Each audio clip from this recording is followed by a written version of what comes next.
बिस्मिल्लाहिर्रहमानिर्रहीम। अस्सलामुअलैकुम दोस्तों, मरहबा टीवी में खुश आमदीद। दोस्तों, आज 12 मार्च 2021 बमुताबिक 28 रजब 1442 हिजरी बरोज जुम्मतुल मुबारक सऊदी अरब की ताज़ा तरीन अपडेट के साथ आप लोगों की खिदमत में हाजिर हूँ। बढ़ते हैं आज की पहली खबर की तरफ।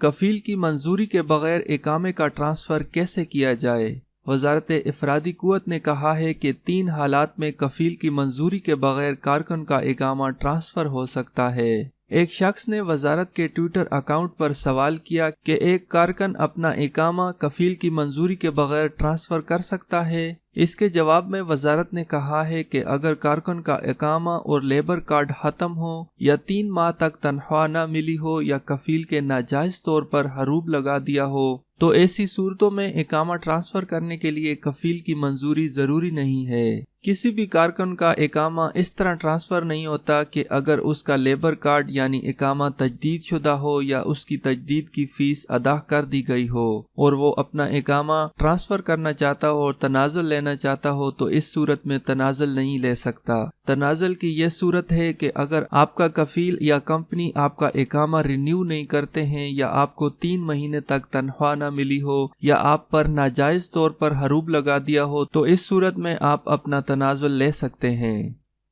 बढ़ते हैं अगली खबर की तरफ। गैर मुल्कियों के लिए डिजिटल इकामा रखना लाजमी है या नहीं, महकमा पासपोर्ट का बयान। महकमा पासपोर्ट के तर्जमान कैप्टन नासिर अल उतैबी ने कहा है कि गैर मुल्कियों के लिए डिजिटल इकामा इस वक्त लाजमी नहीं, ये इख्तियारी है। जो चाहे उसे आबशर के जरिए डाउनलोड कर सकता है। कोई भी शख्स चाहे तो इकामा कार्ड अपने पास रख सकता है। इकामा कार्ड दिखाने के बाद उससे किसी भी इदारे में डिजिटल इकामा तलब नहीं किया जाएगा। डिजिटल इकामे में ये सहूलत है कि उसे स्मार्टफोन में महफूज किया जा सकता है। डिजिटल इकामा दिखाना ही काफी होता है। वाज़ेह रहे कि महकमा पासपोर्ट ने गुज़श्ता अरसे के दौरान डिजिटल इकामों का इजरा किया था जिसे आबशर ऐप के जरिए हासिल किया जा सकता है।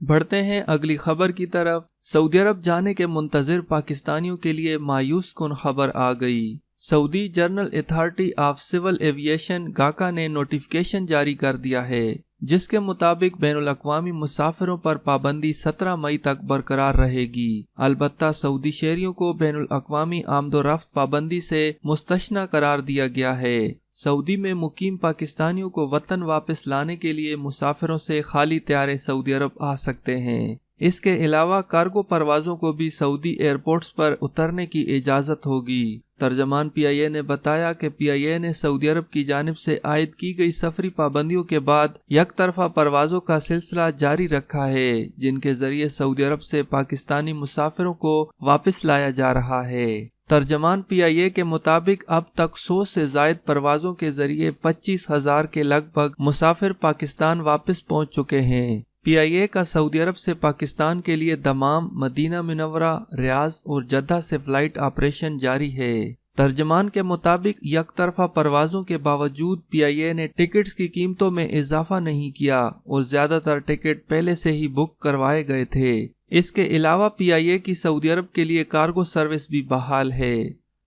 दोस्तों, ये एक नोटिफिकेशन जारी किया गया है गाका की तरफ से, लेकिन अभी इसमें बहुत सारे मुतजाद हैं। कोई क्या कह रहा है, कोई क्या कह रहा है, लेकिन ये नोटिफिकेशन जारी हुआ है जिसको सऊदी गजट ने भी अपनी रिपोर्ट में वाज़ेह तौर पर शाया किया है कि अब सऊदी अरब में इंटरनेशनल फ्लाइट्स की पाबंदी को 17 मई 2021 यानी 5 शवाल तक बढ़ा दिया गया है। बहुत से लोग कह रहे हैं कि ये सिर्फ सऊदी लोगों के लिए है, ये उन 20 मुल्कों के लिए नहीं है जिन पर पाबंदी लगाई गई थी। लेकिन इस सर्कुलर पर वाज़ेह है कि सऊदी अरब ने अपने तमाम एयरपोर्ट और इंटरनेशनल फ्लाइट को मुलतवी किया है यानी पाबंदी को बढ़ा दिया है 17 मई 2021 तक। और अल्लाह करे कि ये बात सच ना हो, क्योंकि 17 मई को तो अभी 2.5 महीने बाकी हैं, तो इससे और ज्यादा उन लोगों की परेशानी में इजाफा होगा जो अपने मुल्क इंडिया पाकिस्तान गए हुए हैं। अल्लाह करे कि ये खबर सच ना हो और सऊदी की इंटरनेशनल फ्लाइट्स जल्द अज जल्द बहाल हो जाएं।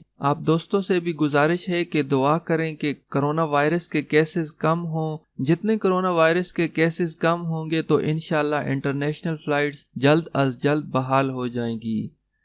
बढ़ते हैं आज की अगली खबर की तरफ। सिक्योरिटी एहलकारों और मसाजिद पर हमलों में मुलविस दाइश के 5 कारकुनों को सजाए मौत। दहशतगर्द तंजीम दाइश से मुंसलिक एक सेल के 5 अरकान को जुमेरात के रोज अबूरी सजाए मौत सुनाई गई। अरब न्यूज के मुताबिक इस सेल के अरकान जिन्होंने 45 अफराद को कत्ल किया, इनका ट्रायल बाकी साथियों के सिक्योरिटी फोर्सेस के साथ होने वाली झड़पों में मारे जाने के बाद शुरू हुआ।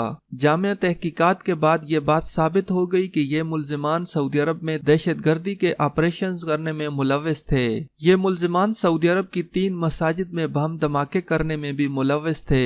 उन्होंने पहले अगस्त 2015 में अबाह में स्पेशल इमरजेंसी फोर्सेस की मस्जिद को निशाना बनाया। इस हमले में सिक्योरिटी फोर्सेस के 11 एहलकारों और 4 बांग्लादेशी कारकुनों समेत 15 अफराद जान से हाथ धो बैठे थे।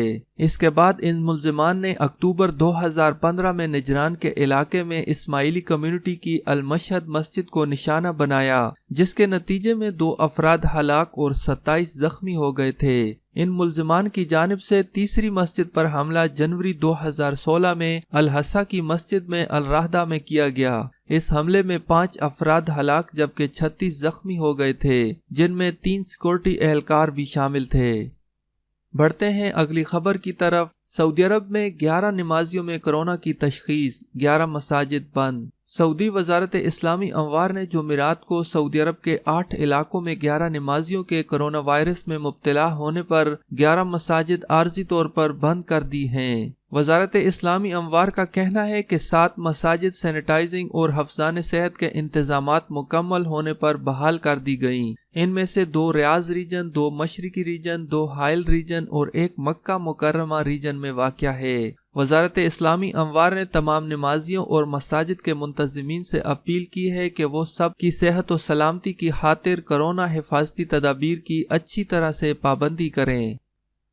बढ़ते हैं अगली खबर की तरफ। जद्दा में कोरोना जवाबित की खिलाफ वर्जियाँ, 102 दुकानें सील। कोरोना SOPs की खिलाफ वर्जियों पर बल्दिया ने जद्दा में 102 तजारती इदारे व दुकानें सील कर दी गई। जद्दा म्यूनिसिपैलिटी की जानिब से जारी बयान में कहा गया कि फील्ड टीमों ने 19 जिली बल्दियाती कौंसलों और 15 बड़ी बल्दियाती कौंसलों में 145 खिलाफ वर्जियाँ रिकॉर्ड की। इंस्पेक्टर SOPs पर अमल दरामद को यकीनी बनाने के लिए छापा मुहिम जारी रखे हुए हैं। म्यूनिसिपैलिटी ने इस बात पर इत्मीनान का इजहार किया कि सारिफीन SOPs की पाबंदी में मुआवन हैं। बल्दिया की जानिब से इस हवाले से अपील की गई है कि अगर किसी को भी कहीं भी SOPs की कोई खिलाफ वर्जी नजर आए तो वो टोल फ्री नंबर 940 या बल्दी ऐप के जरिए मत्तला करें। बढ़ते हैं अगली खबर की तरफ। रियाज चोरी की वारदातें करने वाले 6 अफराद गिरफ्तार। रियाज पुलिस के तर्जमान खालिद अल कुरदैस ने कहा है कि दारुल हुकूमत के मुख्तलिफ मोहल्लों में वारदातें करने वाले 4 सऊदी शहरी और 2 बांग्लादेशी गिरफ्तार कर लिए गए हैं। रियाज पुलिस के तर्जमान ने बताया कि ये लोग जेर तामीर इमारतों के इलेक्ट्रॉनिक और तांबे का सामान, सरिया वगैरह चोरी कर रहे थे। ये लोग मसरूका सामान स्क्रैप में फरोख्त कर रहे थे। ये मसरूका सामान जमा करने के लिए एक अहाते को गोदाम के तौर पर इस्तेमाल कर रहे थे। बेशतर मसरूका अशिया बाजियाब कर ली गयी। अल कुरदैस ने बताया कि चोरों के 6 रुकनी गिरोह के खिलाफ मुकदमा दर्ज करके उन्हें पब्लिक प्रोसिक्यूशन के हवाले कर दिया गया है। उम्मीद करता हूँ दोस्तों आज की ये वीडियो आप लोगों को पसंद आई होगी। वीडियो अच्छी लगे तो इसे लाइक करें और अपने दोस्तों के साथ शेयर करें। सऊदी अरब की मजीद अपडेट जानने के लिए मेरे चैनल को सब्सक्राइब करें। वीडियो देखने का बहुत शुक्रिया। अल्लाह हाफिज।